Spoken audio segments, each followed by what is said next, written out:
Hello दोस्तों, नमस्कार। स्वागत है आप लोग को शुभम क्लास में। आई होप आप लोग अच्छे ही हुए। हमेशा की तरह इस वीडियो में भी कुछ नया ही बताने वाला हूँ। इस वीडियो में लेकर आया हूँ कि हिंदी का मॉडल पेपर 50 से 100 तक। तो 51 नंबर क्वेश्चन क्या है? मैं घड़ा भरता हूँ, किस क्रिया का उदाहरण है? मैं घड़ा भरता हूँ, किस क्रिया का उदाहरण है? तो किस क्रिया का उदाहरण है? अकर्मक क्रिया की उदाहरण है। मैं घड़ा भरता हूँ। भूत शब्द में कौन सा प्रत्यय है? तो प्रत्यय में बताया था, प्रत्यय वो होते हैं जो शब्द के अंतिम में जुड़ते हैं और उनका पूरा अर्थ बदल देते हैं, तो प्रत्यय। तो भूत में अंत में क्या है? तो आपका ऑप्शन ए नंबर सही है इसका। अगला नंबर क्वेश्चन क्या है? अन्यायी शब्द का विशेषण क्या होगा? तो अन्यायी शब्द का विशेषण क्या हो गया? ऑप्शन नंबर सी अन्यायी हो जाएगा, इसका सही होगा। अगले नंबर क्वेश्चन की बात करें तो बाहरी वेशभूषा, पृष्ठ पाठ और कर्मकांड के स्थान पर सरल सच्चे हृदय से राम नाम की कीर्तन पर बल गुरु नानक के किस पद में दिए गए हैं? तो किस पद में दिए गए हैं? द्वितीय पद में दिए गए हैं।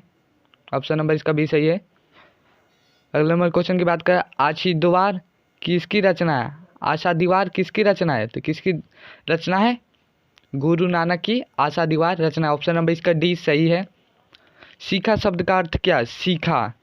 सीखा यानी चोटी होता है। क्या होता है? सीखा यानी चोटी। इसका ऑप्शन नंबर बी सही है। सीखा यानी चोटी होता है।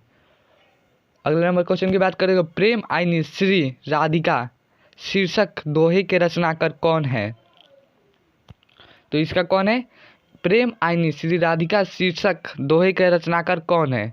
जिसमें रसखान है। प्रेम आईनी इसका रचनाकार। ऑप्शन नंबर इसका भी सही है। अगले नंबर क्वेश्चन की बात करें तो निम्नलिखित में से किस कवि की सवैया या घानाक्षरी अत्यंत प्रसिद्ध है?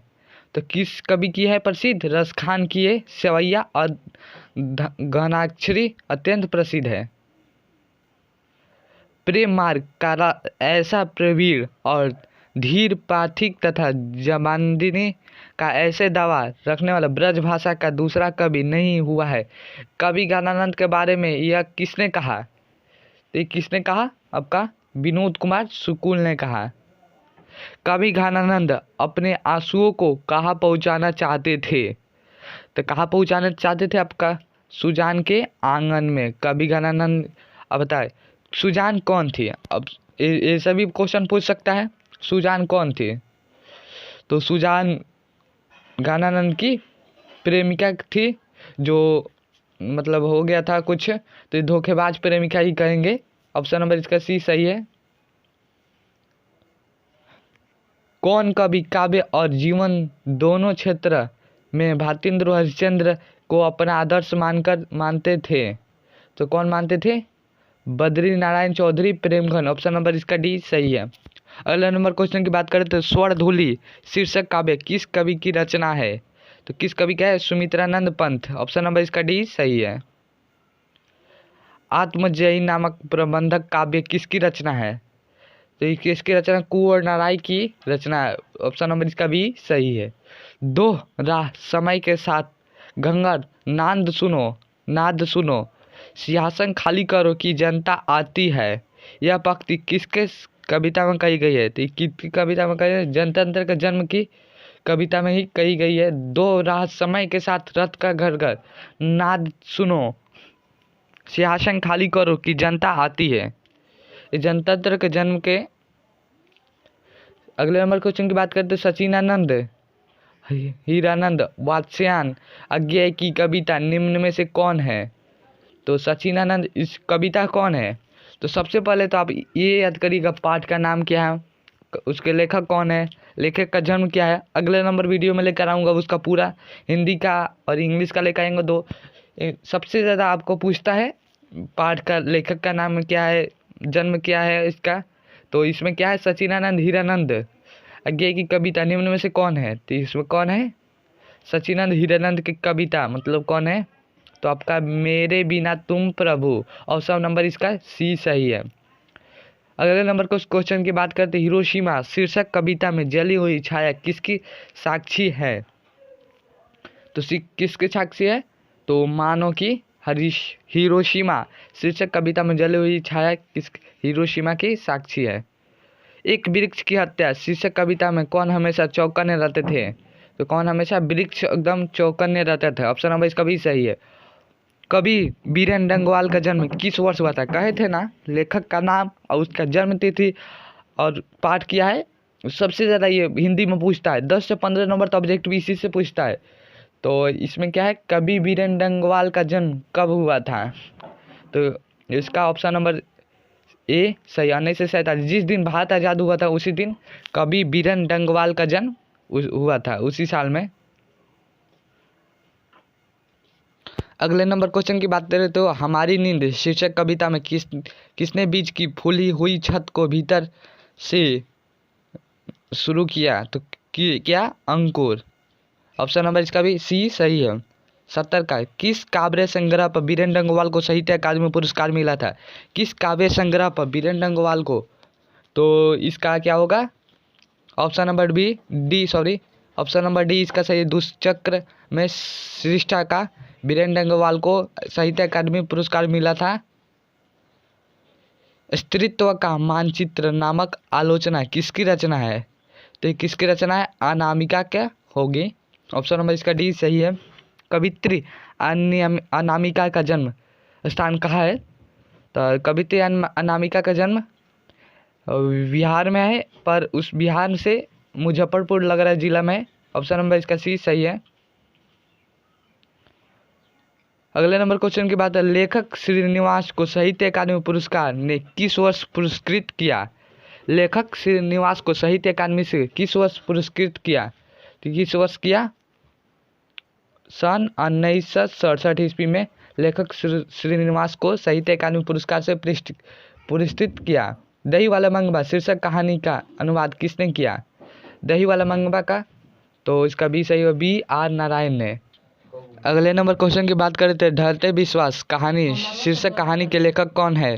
तो कौन है? सातकोड़ी होता। ऑप्शन नंबर इसका भी सही है। अगले नंबर क्वेश्चन की बात करें तो पिछले कई दिनों से लगातार बारिश होते देख लक्ष्मी को क्या लग रहा था? तो बारिश हुई तो बाढ़ तो जरूर आएगी। ऑप्शन नंबर इसका सी सही है।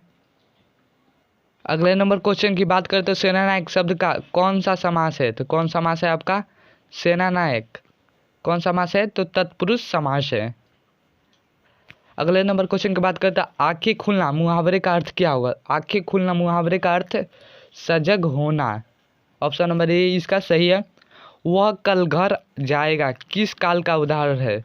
वह कल घर जाएगा, तो मतलब जाएगा इसमें है। तो वर्तमान काल क्या होता है? जो समय अभी भी चलो उसे वर्तमान काल कहते हैं। भूतकाल क्या कहते हैं? जो समय बीत चुका है उसे भूतकाल कहते हैं। आने वाले समय को तो ये क्या कर रहा है? वह कल जाएगा, यानी आने वाले समय को भविष्य काल कहते हैं। ऑप्शन नंबर ये इसका सही है। पगड़ी शब्द का क्या है? पगड़ी शब्द आपका क्या है? तो ऑप्शन नंबर बी देशज है। पर्वत शब्द का ऑप्शन, अगले नंबर क्वेश्चन की बात करें तो पर्वत शब्द का विशेषण क्या होगा?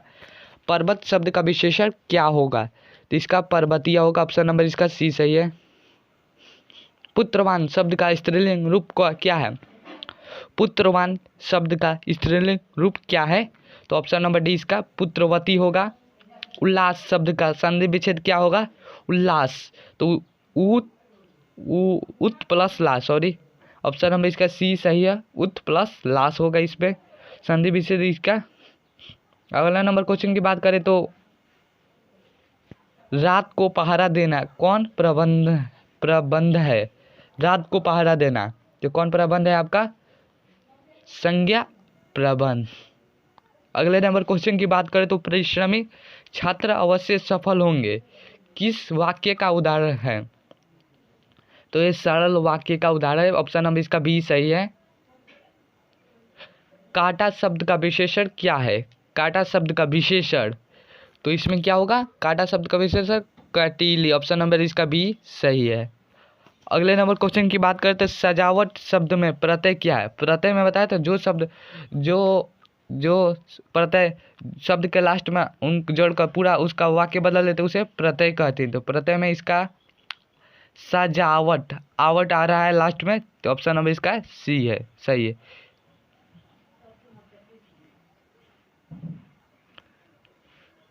शुष्क शब्द का विलोम क्या है? शुष्क शब्द का विलोम क्या है? तो शुष्क शब्द का विलोम आपका क्या है? कुंसगति। ऑप्शन नंबर इसका डी सही है। महात्मा शब्द कौन समास है? तो महात्मा शब्द कौन समास है? तो आपका ऑप्शन नंबर ए कर्मधारय समास है। उद्गम शब्द का संधि विच्छेद क्या है? उद्गम शब्द का संधि विच्छेद क्या है? इसका क्या होगा उद्गम शब्द का? तो उद्ग प्लस म होगा उद्गम। उद्गम शब्द का संधि विच्छेद उद्ग प्लस म। उद्ग धन जोड़ म होगा। भ का उच्चारण स्थान क्या है? भ। तो भ कंठ में बोलेगे, तालु में, तो किस में सटेगा बोलने पर? तो भ बोलेगे तो ओठ में सट रहा है ऊपर वाले, तो ओष्ठ। ऑप्शन नंबर इसका सी सही है।